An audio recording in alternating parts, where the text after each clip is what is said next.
बिस्मिल्लाहिर्रहमानिर्रहीम। अस्सलाम वालेकुम व्यूअर्स, कैसे आप सब लोग। उम्मीद है आप सब ठीक होंगे। आज मैं आपके साथ बहुत ही झटपट सी, क्विक सी और इजी सी रेसिपी शेयर करूंगी और वो है सब्ज़ी की रेसिपी। लेडी फिंगर, ओकरा, भिंडी जो सबकी फेवरेट होती है और बहुत ही जल्दी बन जाती है। इनफैक्ट सब्जियों में अगर कोई चीज़ सबसे ज़्यादा जल्दी पकती है तो वो लेडी फिंगर है। बहुत ज़्यादा ईजी रेसिपी है इसकी। तो आज मैं थोड़े से डिफरेंट तरीके से आपको बनाना सिखाऊंगी। इस तरीके से ये बहुत ही ज़्यादा टेस्टी बनती है। ऑलरेडी मेरे चैनल पे लेडी फिंगर की 2 रेसिपीज़ हैं। अगर आपने नहीं देखी तो उसका लिंक मैं नीचे दे दूँगी, आप उसको ज़रूर देखिएगा। मैंने हाफ़ कप ऑयल लिया था।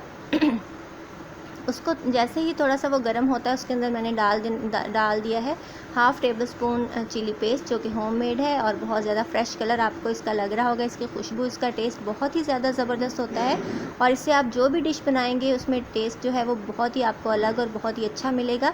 और बहुत ज़्यादा टाइम सेविंग भी है क्योंकि इसमें लहसुन है, अदरक है, नमक मिर्च है। तो अगर आप इसको एक दफ़ा बना के रख लोगे अपनी फ्रिज में तो आप इसको झटपट से कोई भी सब्ज़ी की डिश आप बना रहे हो, कुछ भी बना रहे हो तो आप इसको यूज़ कर सकते हैं। इवन दालों में, गोश्त में, किसी भी चीज़ में आप इसको यूज़ कर सकते हैं।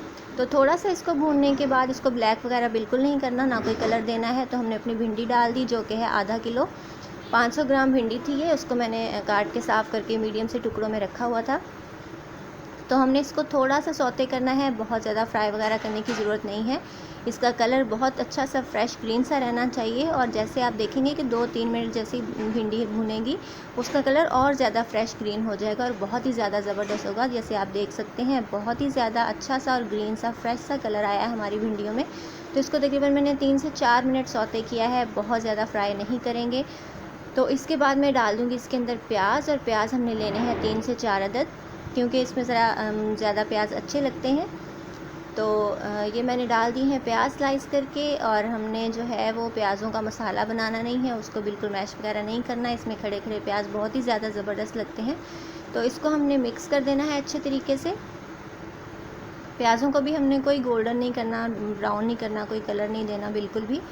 तो इस तरह से हमारी जो सब्ज़ियां हैं उनकी न्यूट्रिशन जो है वो भी बरकरार रहती है। तो अब मैं डाल रही हूँ हाफ़ टेबल स्पून नमक। नमक आपने थोड़ा सा कम ही डालना है क्योंकि हमने चिली पेस्ट डाला है, उसमें भी नमक था।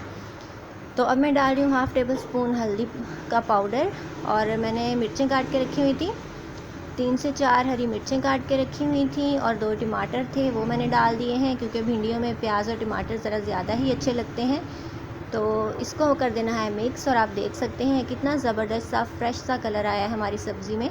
तो ये सारी चीज़ें हमने ऐड कर दी हैं, बस इनको मिक्स करेंगे और पकने के लिए रख देंगे हल्की आंच पे। और जैसे ही हमारी भिंडी गलेगी मैं आपको दिखाऊंगी। और ये मैंने 5 मिनट के बाद इसको खोला है और इसमें डाल दी हैं 6 से 8 मिर्चें थी, ग्रीन जो चिलीज़ होती हैं वो। और उसको मैंने सेंटर से कट लगा दिया था, स्लिट कर दिया था। तो इसको हमने स्लिट करके डाल देना है इसके अंदर। इससे भी बहुत ज़्यादा अच्छा टेस्ट आता है, हमारी भिंडियों में खुशबू बहुत अच्छी आती है। तो इसको हम दोबारा से कवर कर देंगे और जैसे ही भिंडियाँ जो है वो गल जाएंगी तो हम इसको डिश आउट करेंगे। तो ये देखिए हमारी भिंडियाँ जो है वो ऑलमोस्ट रेडी हैं, लेकिन अभी थोड़ा सा प्याज मुझे वाइट लग रहा है, थोड़ा सा कच्चा लग रहा है। तो इसको जैसे ही ये भिंडियाँ गल जाएंगी, प्याज हमारा गल जाएगा, हमने उतार लेना है। बहुत ज़्यादा ओवर कुक भी हमने नहीं करना कि हमारी भिंडियाँ टूटने लग जाएं। भिंडियाँ जस्ट गली हुई होनी चाहिए लेकिन टूटनी नहीं चाहिए। मिर्चें जो हैं और भिंडियाँ हैं, जो प्याज हैं, सबकी जो हमें लुक है वो ख़राब बिल्कुल भी नहीं करनी। ये देखिए कितना ज़बरदस्त सा कलर आ रहा है। हमारी भिंडियाँ ऑलमोस्ट रेडी हैं। इसको हम थोड़ा सा और दम देने के बाद 2-3 मिनट के बाद बिल्कुल गल चुकी थी, तो मैंने इसको उतार लिया है। आप देख रहे हैं कि प्याज जो है वो अच्छे तरीके से सॉफ्ट हो चुके हैं। इसको मैंने धनिया से गार्निश कर दिया है और प्याज जो है वो हमें नज़र आ रहे हैं, खड़े खड़े हैं, लेकिन मैश बिल्कुल भी नहीं हुए। तो यही इस डिश की खूबसूरती है। ऊपर जो हमारी मिर्चें हैं उनकी भी लुक बिल्कुल बरकरार है। हमारी ज़बरदस्त सी भिंडी की सब्ज़ी रेडी हो चुकी है। तो ये मैंने बनाई है चिली पेस्ट से। बाकी जो मेरी 2 भिंडियों की रेसिपीज़ हैं वो मैंने बिल्कुल अलग तरीके से बनाई है। इसमें एक में भी मैंने इसको फ्राई किया था और दूसरी जो है वो मैंने मसाला भून के बनाई थी, मसाला भिंडी। आप ज़रूर उनकी रेसिपीज़ देखिएगा। तो आई होप कि आपको आज की रेसिपी अच्छी लगी होगी। अगर आपको मेरी वीडियोज़ अच्छी लगती हैं तो मेरे चैनल को जल्दी से सब्सक्राइब कीजिए। मिलेंगे इंशाल्लाह नेक्स्ट वीडियो में किसी बहुत ही टेस्टी, इजी और डिलीशियस रेसिपी के साथ। So till then take care, good bye, अल्लाह हाफिज़।